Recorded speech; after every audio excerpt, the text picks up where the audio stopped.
সূরা আশ-শূরা। বিসমিল্লাহির রহমানির রহিম। রহমান রহিম আল্লাহ তাআলার নামে। হামিম আইন সিন কাফ। হে নবী, এভাবেই আল্লাহ তাআলা তোমার উপর এই সূরাগুলো নাজিল করছেন। তোমার পূর্ববর্তী নবীদের কাছেও তিনি তা নাজিল করেছেন। আল্লাহ তাআলা পরাক্রমশালী, প্রজ্ঞাময়। আসমান সমূহে যা কিছু আছে জমিনে, সবকিছুই তাঁর মালিকানাধীন। তিনি সমুন্নত, তিনি মহান। আল্লাহ তাআলার ভয়ে আসমান সমূহ তাদের উপরিভাগ থেকে ফেটে পড়ার উপক্রম হয়েছিল। এ সময় ফেরেশতারা তাদের মহান মালিকের পবিত্রতা ও মহিমা ঘোষণা করতে থাকে।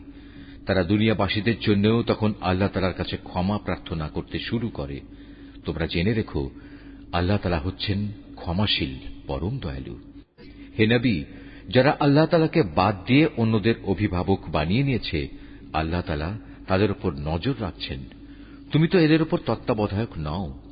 এভাবেই হে নবী, এই আরবি কোরআন আমি তোমার উপর নাজিল করেছি, যাতে করে তুমি এর দ্বারা মক্কাবাসীদের ও তার আশেপাশে যারা বসবাস করে তাদের জাহান্নামের আযাব সম্পর্কে সতর্ক করে দিতে পারো। বিশেষ করে তাদের তুমি কিয়ামতের মহাসমাবেশের দিন সম্পর্কেও হুঁশিয়ার করতে পারো, যেদিনের ব্যাপারে কোন রকম সন্দেহ শোভা নেই। আর আল্লাহ তাআলার বিচারে সেদিন একদল লোক জান্নাতে আর একদল লোক জাহান্নামে প্রবেশ করবে। আল্লাহ তাআলা চাইলে সমগ্র মানব সন্তানকে একটি অখণ্ড জাতিতে পরিণত করতে পারতেন, কিন্তু তিনি যাকে ইচ্ছা করেন তাকে নিজ অনুগ্রহে প্রবেশ করান। আর জালেমদের ব্যাপারে আল্লাহ তাআলার সিদ্ধান্ত হচ্ছে, তাদের কোথাও কোনো অভিভাবক থাকবে না কোনো সাহায্যকারীও। এরা কি আল্লাহ তাআলাকে বাদ দিয়ে অন্যদের অভিভাবক বানিয়ে নিয়েছে? অথচ অভিভাবক তো কেবল আল্লাহ তাআলাই। তিনি মৃতকে জীবিত করেন, তিনি সর্ববিষয়ের উপর প্রবল শক্তিমান। হে মানুষ, তোমরা যে বিষয়ে মতবিরোধ করো তার ফয়সালা তো আল্লাহ তাআলারই হাতে। বলো, হে নবী, এ হচ্ছেন আল্লাহ তাআলা, তিনিই আমার মালিক, আমি তাঁর উপরই নির্ভর করি, যাবতীয় প্রয়োজনে আমি তাঁর দিকেই রুজু করি। তিনি আসমান সমূহ ও জমিনের সৃষ্টিকর্তা। তিনি তোমাদের নিজেদের মধ্যে থেকে তোমাদের জন্য যুগল সৃষ্টি করেছেন। তিনি পশুদের মাঝেও তাদের জোড়া সৃষ্টি করেছেন। এভাবেই তিনি সেখানে তোমাদের বংশ বিস্তার করেন। সৃষ্টিলোকে কোনো কিছুই তাঁর সদৃশ নয়।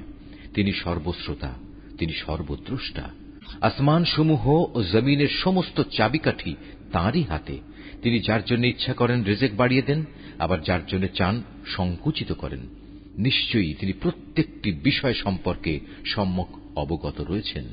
মানুষ, আল্লাহ তাআলা তোমাদের জন্য সেই দিনই নির্ধারিত করেছেন যার আদেশ তিনি দিয়েছিলেন নূহকে, এবং যা আমি তোমার কাছে ওহী করে পাঠিয়েছি, উপরন্তু যার আদেশ আমি ইব্রাহিম, মূসা ও ঈসাকে দিয়েছিলাম। এদের সবাইকে আমি বলেছিলাম, তোমরা এই জীবন বিধান সমাজে প্রতিষ্ঠিত করো এবং কখনো এতে অনৈক্য সৃষ্টি করো না। আর তুমি যে দ্বীনের দিকে আহ্বান করছো, এটা মুশরিকদের কাছে একান্ত দুর্বিষহ মনে হয়।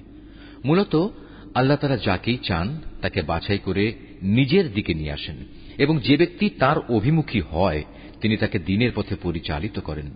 হে নবী, ওদের কাছে সঠিক জ্ঞান আসার পরেও ওরা কেবলমাত্র নিজেদের পারস্পরিক বিদ্বেষের কারণেই নিজেদের মধ্যে মতবিরোধ ঘটায়। যদি এদের একটি সুনির্দিষ্ট কাল পর্যন্ত অব্যাহতি দিয়ে রাখার তোমার মালিকের ঘোষণা না থাকত, তাহলে কবেই আযাবের মাধ্যমে ওদের মধ্যে একটা ফয়সালা হয়ে যেত। আসলে যাদের আগের লোকদের পরে কিতাবের উত্তরাধিকারী বানানো হয়েছে, তারা কোরআনের ব্যাপারে এক বিভ্রান্তিকর সন্দেহে নিমজ্জিত হয়ে আছে। অতএব হে নবী, তুমি মানুষদের এ দ্বীনের দিকে ডাকতে থাকো। তোমাকে যেভাবে আদেশ দেয়া হয়েছে সেভাবেই তুমি দৃঢ় প্রতিষ্ঠিত থাকো। ওদের খেয়াল খুশির অনুসরণ করো না। তুমি বলে দাও, আল্লাহ তাআলা যে গ্রন্থই অবতীর্ণ করেন না কেন, আমি তার উপরে ঈমান আনি। আমাকে আদেশ দেয়া হয়েছে যেন আমি তোমাদের মধ্যে ন্যায় বিচার করি।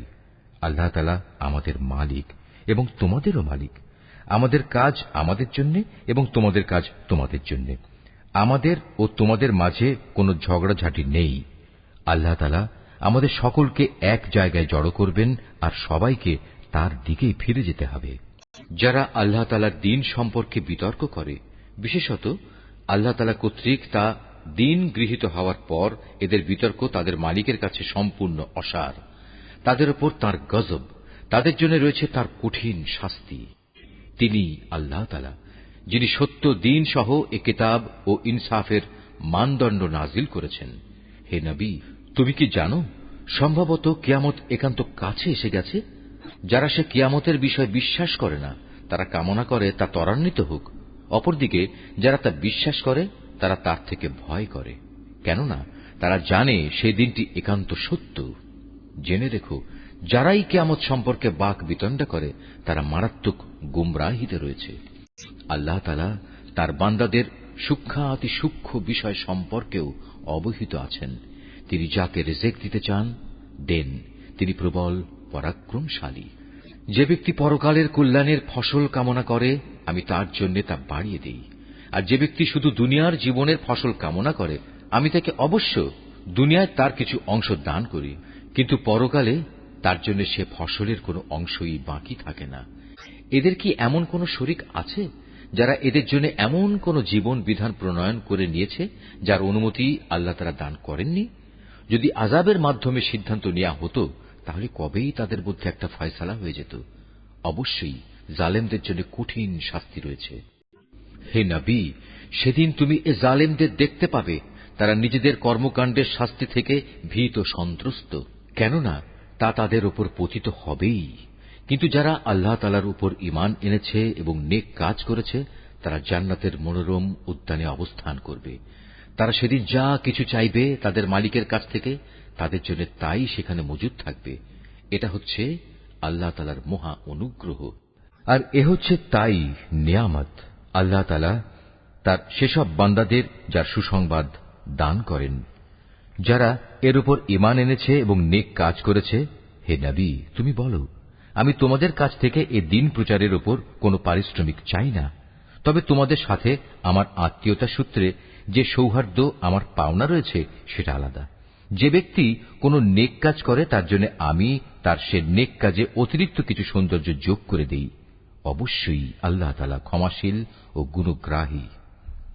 হে নবী, এরা কি বলে এ ব্যক্তি আল্লাহর উপর মিথ্যা আরোপ করছে? অথচ আল্লাহ তাআলা চাইলে তোমার দিলের উপর মোহর মেরে দিতে পারতেন। আল্লাহ তাআলা বাতিলকে এমনিই মিটিয়ে দেন এবং সত্যকে তার বাণী দ্বারা সত্য প্রমাণ করে দেখিয়ে দেন। অবশ্যই মানুষের অন্তরে যা কিছু আছে সে সম্পর্কে তিনি সবিশেষ অবহিত রয়েছেন। তিনিই হচ্ছেন আল্লাহ তাআলা, যিনি তার বান্দাদের তওবা কবুল করেন এবং তাদের গুনাহ খাতাও তিনি ক্ষমা করে দেন। তোমরা যা কিছু করো সে সম্পর্কেও তিনি জানেন। তিনি তাদের ডাকে সাড়া দেন যারা তাঁর উপর ঈমান আনে এবং নেক আমল করে। তিনি তাদের নিজ অনুগ্রহে তাদের পাওনার চাইতে বেশি সওয়াব দান করেন।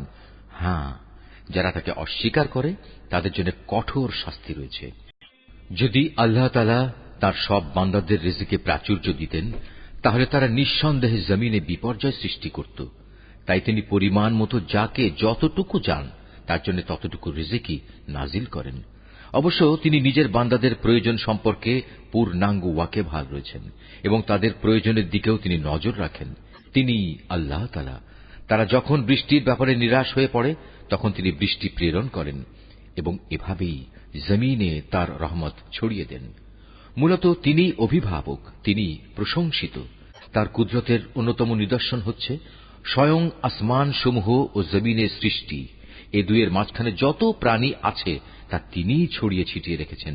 তিনি যখন চাইবেন তখন এদের সবাইকে আবার জমা করতে সক্ষম হবেন। হে মানুষ, যে বিপদ আপদই তোমাদের উপর আসুক না কেন, তা হচ্ছে তোমাদের নিজেদের হাতের কামাই। আল্লাহ তাআলা তো তোমাদের অনেক অপরাধ এমনিই ক্ষমা করে দেন। তোমরা জমিনে আল্লাহকে ব্যর্থ করে দিতে পারবে না। তিনি ছাড়া তোমাদের কোনো অভিভাবক নেই, নেই কোনো সাহায্যকারীও।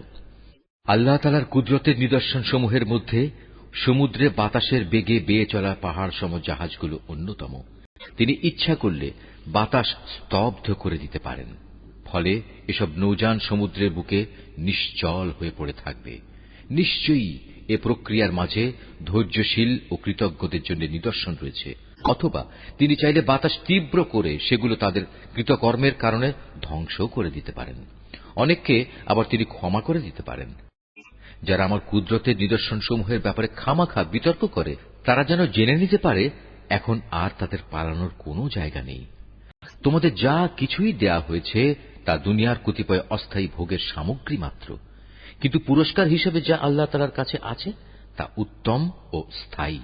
আর তা হচ্ছে সেসব লোকের জন্য যারা আল্লাহ তাআলার উপর ঈমান আনে এবং সর্বাবস্থায় তারা তাদের মালিকের উপর নির্ভর করে, যারা বড় বড় গুনাহ ও অশ্লীল কার্যকলাপ থেকে বেঁচে থাকে, বিশেষ করে যখন রাগান্বিত হয় তখন তারা অন্যদের ভুল ক্ষমা করে দেয়, যারা তাদের মালিকের ডাকে সাড়া দেয়, নামাজ প্রতিষ্ঠা করে, যাদের কাজকর্মগুলো সম্পাদনের সময় পারস্পরিক পরামর্শই হয় তাদের কর্মপন্থা, আমি তাদের যে রিজিক দান করেছি তা থেকে তারা আমারই পথে খরচ করে, যারা এমনই আত্মমর্যাদা সম্পন্ন যখন তাদের উপর বাড়াবাড়ি করা হয় তখন তারা প্রতিশোধ গ্রহণ করে। মন্দের প্রতিফল অনুরূপ মন্দই হবে, কিন্তু যে ক্ষমা করে দেয় এবং আপোস করে আল্লাহ তাআলার কাছে অবশ্যই তার জন্য যথাযথ পুরস্কার রয়েছে। আল্লাহ তাআলা কখনো জালেমদের পছন্দ করেন না। কোন ব্যক্তি যদি তার সাথে জুলুম সংঘটিত হওয়ার পর সমপরিমাণ প্রতিশোধ গ্রহণ করে তাতে তাদের উপর কোনো অভিযোগ থাকে না।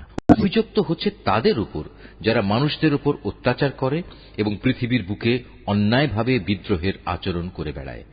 এমন ধরনের জালেম লোকদের জন্য রয়েছে কঠোর আযাব।